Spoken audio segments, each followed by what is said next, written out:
Welcome back to Face the State on this Easter Sunday. We are joined once again by Governor Ned Lamont. And Governor, I want to talk about Ray Dalio, who, of course, came forward and donated millions of dollars to help education in our state. And I'm wondering, first of all, how that all came to be, but also, do you see some other business associates of yours and business contacts of yours coming forward to sort of follow suit? I sure hope so. I mean, I said investment in education is the most important thing we do. Give each and every one of those kids a fair start at the starting line of life. And Barbara Dalio, Ray's wife, has spent the last 10 years working in our public schools, working with the most disadvantaged and disconnected kids. And she saw kids that were, falling off the track and worried whether they'd have an opportunity to get back on. And if they didn't, what happens to them? So she's informally been helping out at a lot of our public schools over the last decade or so. And she and Ray came forward with a $100 million contribution to the state, supporting our public schools, working with teachers to come up with the best ideas, after-school activities, summer programs that get kids back up to speed before the new school year begins.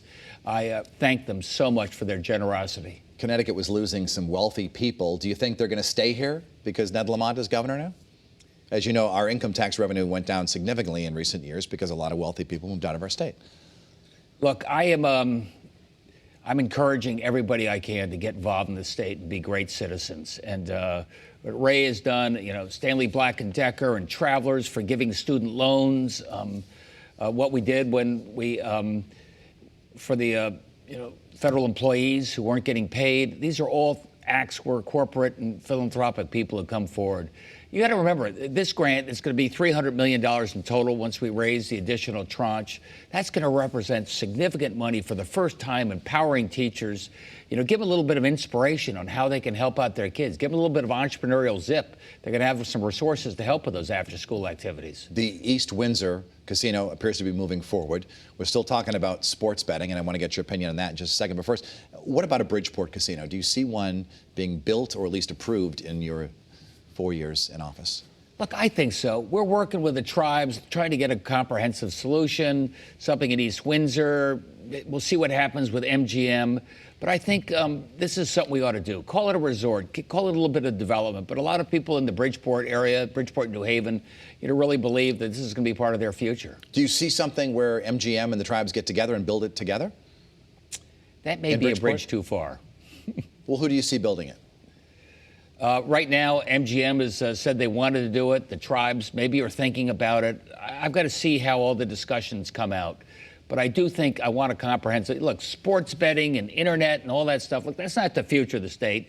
I don't do this stuff. I don't care about it. But our neighboring states are doing it, and it's going to be part of a 21st century economy. We ought to be there. As you know, the March Madness tournament, when it came to Hartford, brought tens of thousands of people to Connecticut. The hotels were booked way out in the suburbs. In fact, all the restaurants were busy, but it really cast a glare on the XL Center. What should be done with it? What should its future be? Do you see the state spending a lot of money to either rebuild it, build something new, and do you think it could ever attract perhaps an NHL team like the Whalers? I think it could be an amazing facility that could attract Whalers or something like that. But I'm going to let, again, the private sector take the lead on this. We've introduced developers to the XL Center. We've shown them around, thinking about an RFP to get more people involved and looking at it. And if the state has to play a role, let the private take the lead on this, and we'll be there to make sure that we do our share to make sure the XL is what it should be. So you think it's possible a big investor could just come forward and say, we want to do it, we want to build it? That's a possibility. My hunch is if the state was alongside them, it'd be a lot easier to sell. But I want them to take the lead. Let's talk about this debt diet in terms of bonding. In fact, a lot of mayors are saying, we're not going to get as much because of this debt diet. But in the big scheme of things, how's it going to help the state? Oh, my God. Our bonding went through the roof over the last 8 years. Yep. Went up, 60%, $600 million plus every year, adding, $70 million a year to our fixed costs. And the reason S&P upgraded our, outlook was because, in part, they said we're finally getting our fixed costs under control. We're getting our pensions under control. We're doing a lot on employee health care, probably $100 million savings in the second half. And finally, we're cutting back on our appetite for debt. And that's why it's the exact wrong thing to say, rather than a debt diet, we're going to throw all the transportation bonding or $700 million a year into that same trough. That's the exact wrong way to go. We ought to keep the transportation in a lockbox for transportation off our balance sheet. This is for the fiscal integrity of our state and make sure the money goes to transportation. That's the right way to go. As you know, they're looking at a potential name change for Bradley Airport to put a city on it or a region so that people know where that is. What kind of name do you favor? Well, for $100 million, it could be FSB Airport. I mean, just thinking. Connecticut International Airport. I'll let the folks there, but I want people to know that the band formerly known as Bradley Airport is a major international airport serving New England, and it's a big part of Connecticut's future. And so I want a name that speaks to that. And so you believe a new name might attract more businesses? I think so.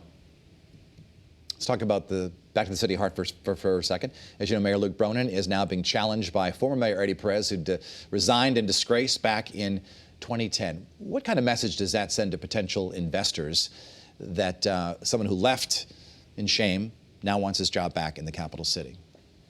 Well, I think you see a lot of that around municipal government around the country and here in the state. So I'll let that primary sort its way out. But I do think that Hartford is on the rebound. And I was just at Stanley Black & Decker in their major opening for their tech center down there. And it introduces young people to what advanced manufacturing is, how high tech it is. People on their iPads as robots deliver the next piece that you need for that installation. So that's part of what Hartford can be. We are going to be the advanced manufacturing capital of the world. Is Mayor Bronin doing a good job, do you think? I think he's doing a pretty good job.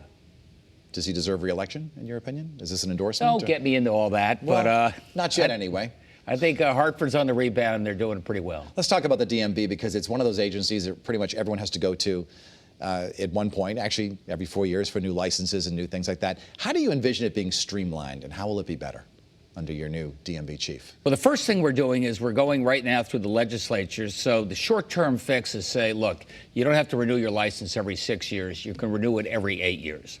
Hopefully that saves you a little bit of money, but more importantly, it'll shorten up those lines by 25%.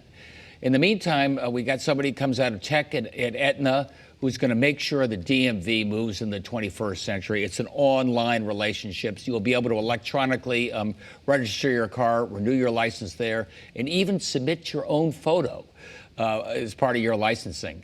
That's going to take us a few years, but we're working on that right now. I got to convince people that government is not a backwater. We can be as 21st century as Amazon or Facebook, and the relationship with government can be very similar.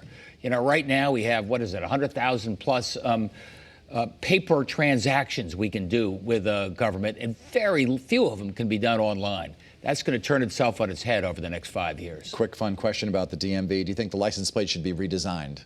The current design's been around for a while. No opinion. No opinion on that? No opinion at all. Let's talk about the tourism campaign, Still Revolutionary, which you were very critical of as a candidate. Is there anything at the top of your head that you'd like to see it called? Yeah, let's have a competition. Let's go online. Go to fsb.com. Give me a motto that tells a story about Connecticut that's turning the corner. Connecticut's an optimistic place to be. Connecticut with all of our amazing resources. Look, we're the best education state in the country, right? We got not only great K through 12, but the most amazing colleges. Maybe that's part of our message. Or a place where you want to start up a company. And we were the startup capital of the world. A few generations ago, we can be again. There are a couple of ideas. What have we done wrong in terms of tourism, or what are we doing wrong? We don't sell ourselves. You need somebody who believes in the state and can tell the story. And it's more than just how much more money you put into the tourism budget. It's getting all the different stakeholders together, how we do this online, how we get our word of mouth. But to me, it's really important. These are people coming to Connecticut, taking a look. I want tourists here. Some of them stay. Some of them start a business or a family. Governor, it's always a pleasure to have you on. Happy Easter to the First Lady and your family. And we'll see you on here for the 200, and to all of you. Thank 200 you. days in office.